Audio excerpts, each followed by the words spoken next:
दुनिया भर में ऑल्टर्स के आने पर जब सभी लोग अपने सबसे कीमती आइटम्स को सेक्रीफाइस कर रहे थे इस उम्मीद में कि उन्हें एक व्हाइट लाइट का रिवॉर्ड मिलेगा, तब मैंने एक स्पाइसी स्नैक का पैकेट ऑल्टर के बीच में फेंक दिया। आसपास के लोग मेरा मजाक उड़ा रहे थे, वो मुझे गरीब बोल रहे थे, लेकिन जैसे ही ऑल्टर अपने हाईएस्ट लेवल की रेड लाइट में बदला, उस रोशनी के बीच एक ऐसा मिथिकल आइटम निकला जो पहले कभी नहीं देखा गया था, क्योंकि मैंने एक यूनिक पावर जगाई है, आई ऑफ ट्रूथ, जो हर ऑल्टर के कनेक्टेड कोऑर्डिनेट्स और उसकी डिमांड देख सकती है। बस उसके डिमांड के हिसाब से सही आइटम चढ़ाने पर ऑल्टर से हाईएस्ट रिवॉर्ड मिल जाता है। किसी को नहीं पता था कि कुछ ही घंटों पहले मैं बस एक आम सा लड़का था जिसको उसकी एक्स गर्लफ्रेंड ने लूट लिया था। वो मेरे नए खरीदे हुए डियोर बैग को लेकर तुरंत एक मेबैक गाड़ी में बैठ गई थी। उसे जाता हुआ देखकर मुझे ऐसा लग रहा था कि जैसे आसमान गिरने वाला है, और अचानक से सच में आसमान से एक तेज आवाज आई और उसके तुरंत बाद अनगिनत ऑल्टर्स आसमान से गिरे और पूरी दुनिया आग की रोशनी में घिर गई। और अचानक से मेरी आंखों में चुभन सी हुई, और जब दोबारा मैंने आंख खोल के देखा तो पास वाले ऑल्टर पर एक ऐसी लाइन लिखी थी जो सिर्फ मैं देख सकता था। Altar number 666, connected coordinate endless Abish.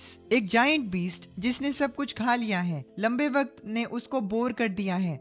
इस वक्त वो एक ऐसे खाने की तलाश में है जिसमें एक्सट्रीम टेस्ट और थ्रिल हो। तभी आसपास के लोग भी जमा हो गए। जब एक मोटे लड़के ने अपने हाथ की ब्रेड ऑल्टर में फेंक दी तो कुछ देर बाद ऑल्टर से एक सॉफ्ट सी व्हाइट लाइट निकली और फिर एक चमकता हुआ फ्रूट बाहर आया। ये सब देखकर उस मोटे लड़के की सांस तेज हो गई। बिना सोचे उसने वो फ्रूट अपने मुंह में डाल लिया। उसकी बॉडी का फैट तुरंत गायब हो गया और देखते ही देखते वो एक रिप्ड मस्कुलर गाय बन गया। ये देखकर बाकी के लोग कंट्रोल नहीं कर पाए और जल्दी जल्दी अपने सबसे कीमती आइटम्स ऑल्टर में फेंकने लगे, चाहे वो पैटिक फिलिपी घड़ी हो या सोने और हीरे। भीड़ इतनी पागल हो गई थी कि वो बिना कुछ सोचे समझे चीजों को अंदर फेंक रहे थे। ये सब देखकर मेरा दिमाग सुन पड़ गया, क्योंकि सिर्फ मुझे पता था कि ऑल्टर के पीछे वाला क्रिएचर सिर्फ एक एक्सट्रीम स्टिमुलेशन चाहता है। और मुझे ठीक से याद है कि एक बार एक दोस्त बाहर से एक डेथ स्पाइसी स्नैक लाया था जिसे कि मैंने बस चाटा था और 3 दिन तक मेरा बुरा हाल हो गया था। मैं टॉयलेट के अंदर ही फंसा रहा था। ये सब जानते हुए अब मैं सोचने लगा कि अगर एक ब्रेड के पीस से एक इनहेंसमेंट फ्रूट मिल सकता है तो अगर मैंने उस मॉन्स्टर की पसंद की चीज उसे दे दी तो मुझे क्या मिलेगा। ये सोचकर मैं भाग कर गया। मैंने अपना पूरा घर छान मारा और वो डेथ स्पाइसी स्नैक निकाल लिया। शांत होने के बाद मैं तुरंत बाहर नहीं गया, बल्कि अपनी कंप्यूटर स्क्रीन ऑन करके न्यूज चेक करने लगा। मुझे पता चला कि सच में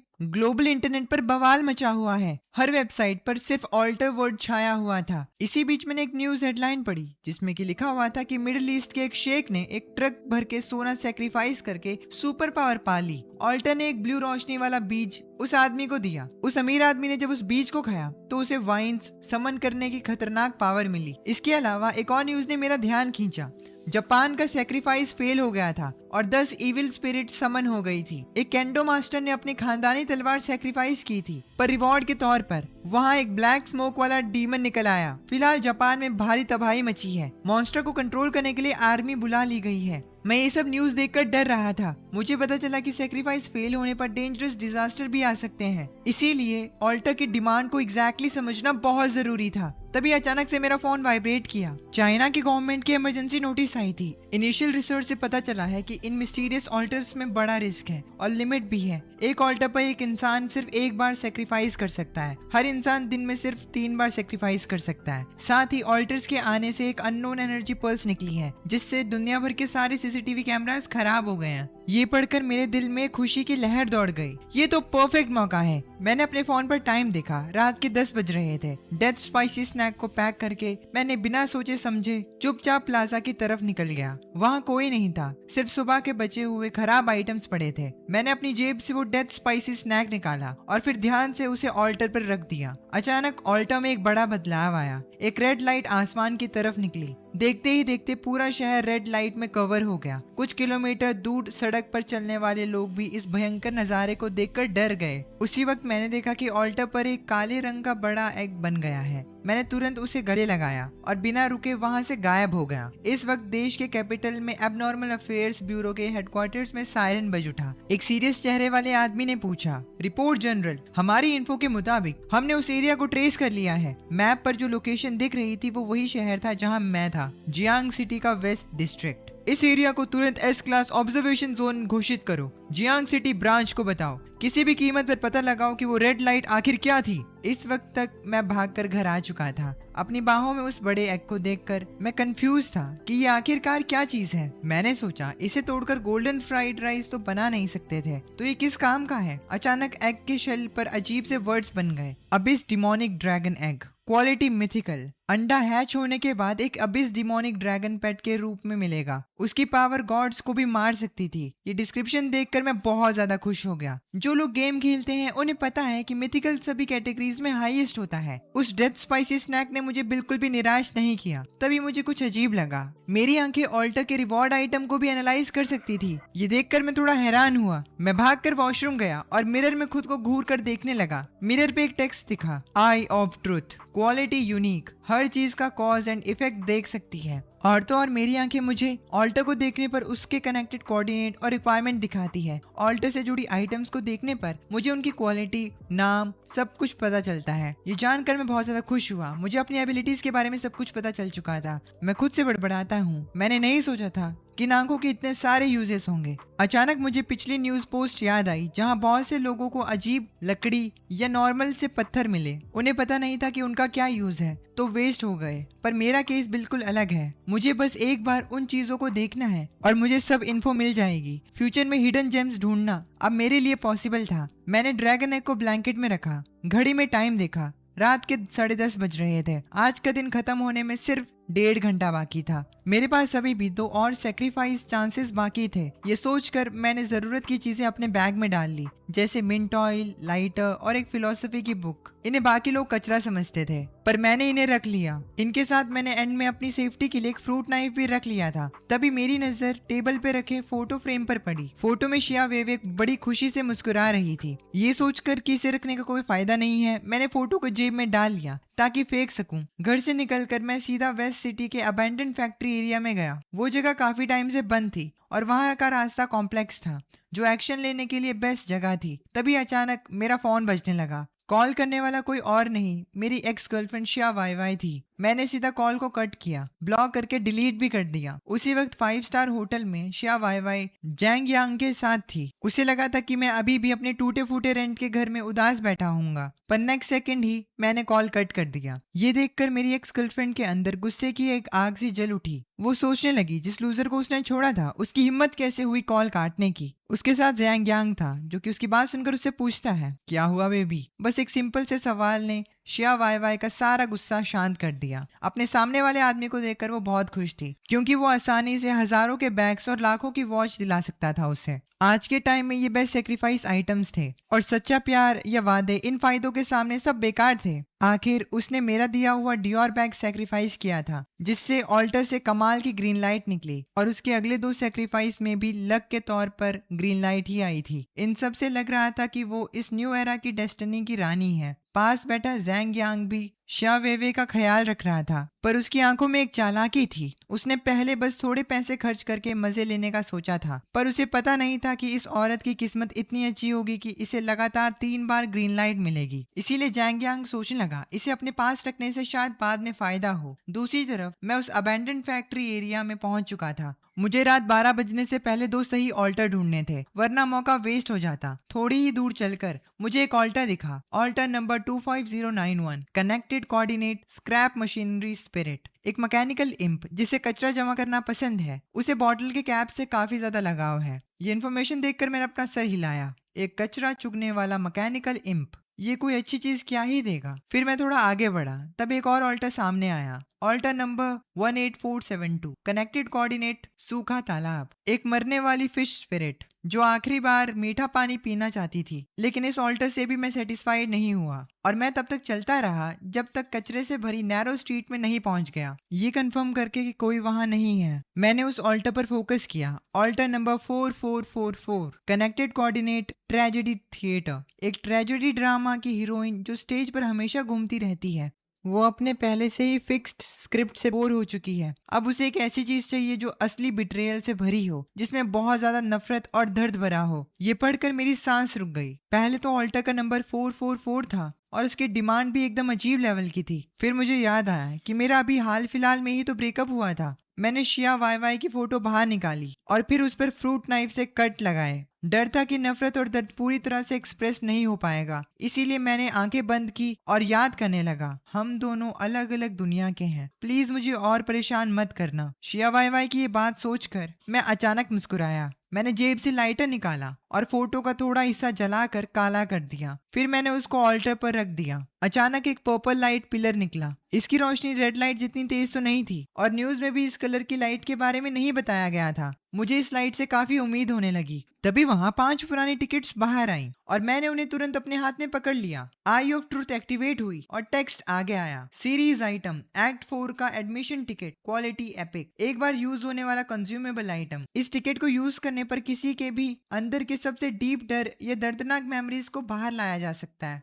जिससे उसकी मेंटल हेल्थ और बिगड़ जाएगी और वो 3 सेकंड तक मूव नहीं कर पाएगा। ये देखकर मैं काफी ज्यादा इम्प्रेस था। ये तो एपिक लेवल है। हालांकि ये पहले मिले ड्रैगन एग जितना पावरफुल नहीं था, पर 3 सेकंड का हार्ड कंट्रोल आइटम था। फाइट में लाइफ एंड डेथ डिसाइड करने के लिए इतना काफी था और लगता है कि ये किसी बड़ी सीरीज का एक पार्ट है। अगर इसके पहले के पार्ट्स में मिल जाएं तो पता नहीं क्या होगा। मैं ये सब सोच ही रहा था, लेकिन तभी मुझे रियलाइज हुआ कि मेरे पास ज्यादा सोचने का टाइम नहीं है, क्योंकि रात 12 बजने में आखिरी आधा घंटा बचा था। मैं फैक्ट्री एरिया में और ढूंढने लगा और एक और ऑल्टा मिला, ऑल्टा number 7591, connected coordinate confusing cross roads. एक भटका हुआ एक्सप्लोरर सही रास्ता जाने की उम्मीद में है। इस इन्फॉर्मेशन को देखकर मैंने सिर हिलाया और आगे चला गया। मैं इस डिमांड का कोई सॉल्यूशन नहीं दे सकता था। थोड़ा आगे जाने पर एक ऑल्टा ने मेरा ध्यान खींचा, ऑल्टा number 1988, connected coordinate silent library. एक ओल्ड लाइब्रेरियन दिल से किसी की तारीफ सुनना चाहता है। मैं इसे सिलेक्ट करने का सोच रहा था, पर छोड़ो, अपने पुराने बुरे दिनों के बारे में सोचकर मैंने ऑल्टा से मैक्सिमम प्रॉफिट निकालने की सोची। पूरी जगह का चक्कर लगाने के बाद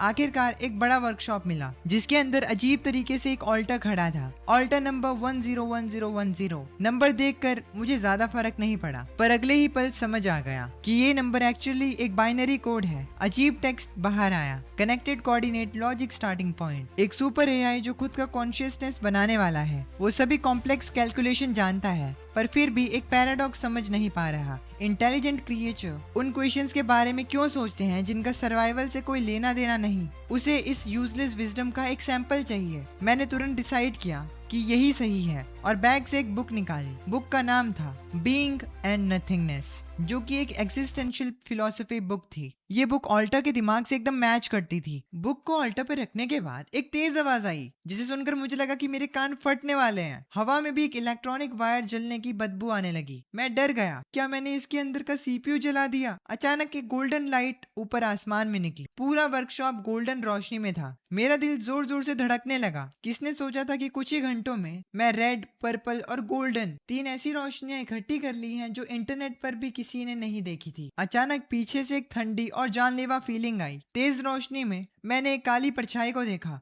जो किसी इनह्यूमन स्पीड से मेरी तरफ आ रही थी। चाकू की नोक बस मेरी पीठ में घुसने वाली थी, पर अगले ही पल हमला करने वाले की बॉडी एक जगह में फ्रीज हो गई। उसके बाद दर्द भरी चिल्लाने की आवाज आई और उसका छोटा चाकू जमीन पर गिर गया। वो दर्द के मारे अपना सर पकड़ रहा था, क्योंकि मैंने आखिरी टाइम में एक्ट 4 का एडमिशन टिकट यूज कर लिया था, जिससे एनिमी अपनी दर्दनाक यादों में 3 सेकंड तक अटका रहा। मैंने जल्दी से अपनी कमर से फ्रूट नाइफ निकाला और एक ही वार में उसे खत्म कर दिया। फिर मैं दीवार के सहारे खड़े होकर अनकंट्रोलेबल तरीके से कांपने लगा। आखिर पहली बार किसी की जान ली थी। उसकी डेड बॉडी को देखकर मैंने अपना मुंह मोड़ा और पेट में जो भी था सब उल्टी कर दिया। थोड़ी देर बाद मैं खुद को संभाल कर खड़ा हुआ। लगता है हाई लेवल रोशनी फायदा तो देती है, पर साथ ही मौत को भी बुलाती है। ये अंधेरे में छिपे हुए खतरनाक लोगों को अट्रैक्ट करती है। फिर मैंने बॉडी के ऊपर 2 फेंट व्हाइट लाइट्स निकलती हुई देखी। आई ऑफ ट्रूथ एक्टिवेट की। Light weight leggings, quality normal, थोड़ी स्पीड और जंप हाइट बढ़ाती है, अनओन्ड स्टेटस। उसके बाद मैंने एक दूसरे आइटम को देखा, poor quality stamina emulate, quality normal, body की स्टेमिना थोड़ा बढ़ाता है और इसका भी कोई मालिक नहीं होता। अनओन्ड वर्ड पढ़कर मेरा दिमाग घूम गया। मुझे एक बहुत ही खतरनाक रूल समझ आ गया, किल एंड लूट। अगर एनिमी को मार दो तो उसके सेक्रीफाइस आइटम को अपना बना सकते हो। इस आदमी के पास 2 यूजफुल आइटम थे। हो सकता है पहले भी उसने किसी को मारा हो, पर इंटरनेट पर सिर्फ अलग अलग कलर की लाइट्स की ही न्यूज क्यों थी? किसी ने इस रिस्क के बारे में क्यों नहीं बताया? मुझे आगे चलकर और भी ज्यादा डर लगने लगा। ऐसा नहीं कि लोगों को पता नहीं था, पर जिन्हें पता था उन्होंने चुप रहना ठीक समझा, जिसकी वजह से कुछ लोग नीचे पड़ी उस बॉडी की तरह मर गए। कुछ लोग खुद हंटर बनना चाहते थे और कुछ लोग बोलने से डरते थे, जैसे गवर्नमेंट, क्योंकि अगर ये सच सबको पता चल गया तो इसका मतलब था ऑफिशियली मान लेना कि पुराना सिस्टम खत्म हो चुका है, डार्क फॉरेस्ट रूल चलने लगा है और पूरी दुनिया एक ऐसी खाई में गिर जाएगी जिसे कंट्रोल करना मुश्किल होगा। ये सोचकर मैंने टाइम वेस्ट नहीं किया। वो व्हाइट लाइट आइटम्स उठाए और सीधा ऑल्टा के सेंटर में देखा। वहाँ एक फिस्ट के साइज का मेटल क्यूब रखा था। मैंने आई ऑफ ट्रूथ एक्टिवेट की। Dimensional storage, quality legendary. Bind करने पर एक इनिशियल 1000 क्यूबिक मीटर का डायमेंशन स्पेस मिलता है।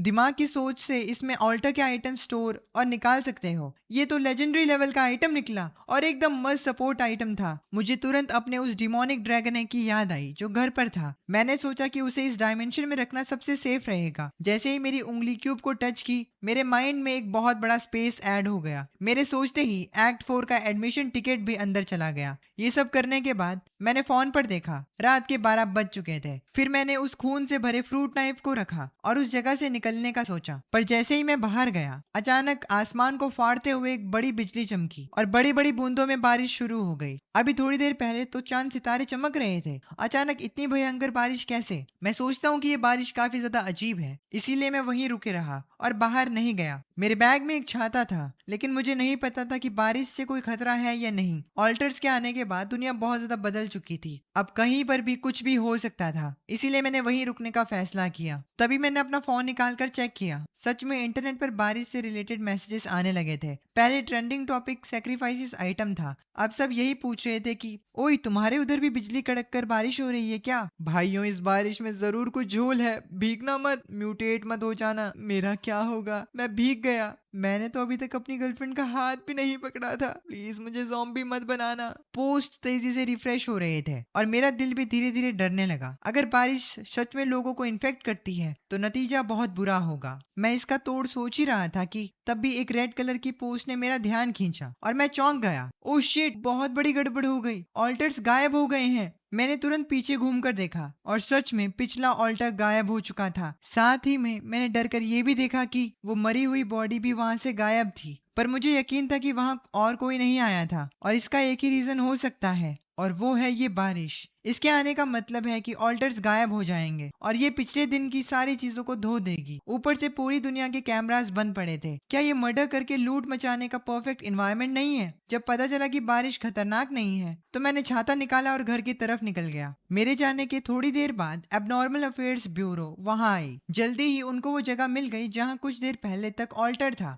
लीडर क्विन फैंग ने तुरंत टीम के पीछे देखा। वहां एक 20 साल की लड़की आगे आई। कल जब उसने सेक्रीफाइस किया तो उसको एनर्जी बैक ट्रैकिंग की पावर मिली थी। वो आसपास की बची हुई एनर्जी को सेंस कर सकती थी। जितनी पावरफुल एनर्जी, उसके मार्क्स उतने ही क्लियर होते थे। लिन वैन ने आंखें बंद की और सेंस करने लगी। अचानक उसने एक दर्द भरी आवाज निकाली और पीछे की तरफ गिरने लगी। क्विन फैंग ने उसको तुरंत संभाला। क्या हुआ? उसने उससे पूछा। लिनवान बहुत ज्यादा हाँफ रही थी और उसकी आवाज कांप रही थी। ये जगह कल वाले नानगोंग एरिया से बहुत अलग है। ऐसे मान लो कि अगर वो एक फायरफ्लाई थी तो ये रोशनी ऐसी है जैसे दिन का उजाला या जैसे सूरज। एक मेंबर से रहा नहीं गया और वो बोला, है क्या ये गोल्डन लाइट है? क्विन फैंग का चेहरा एकदम सीरियस हो गया। तुरंत इस जगह को ब्लॉक करो और इन्वेस्टिगेशन शुरू करो। साथ ही इसकी रिपोर्ट ऊपर हेड को दो। उन्हें बताओ, मुझे लगता है कि यहाँ कोई बहुत ही खतरनाक मॉन्स्टर छिपा हुआ है। दूसरी तरफ जैसे ही मैं घर आया, मैंने उस डिमोनिक ड्रैगन एग को डायमेंशनल स्पेस में रख दिया। अब मुझे एग के पकड़े जाने का डर नहीं था। मैं सोचने लगा, अगर हैच होने के बाद निकला हुआ ड्रैगन भी इसमें जा सके तो और भी बढ़िया।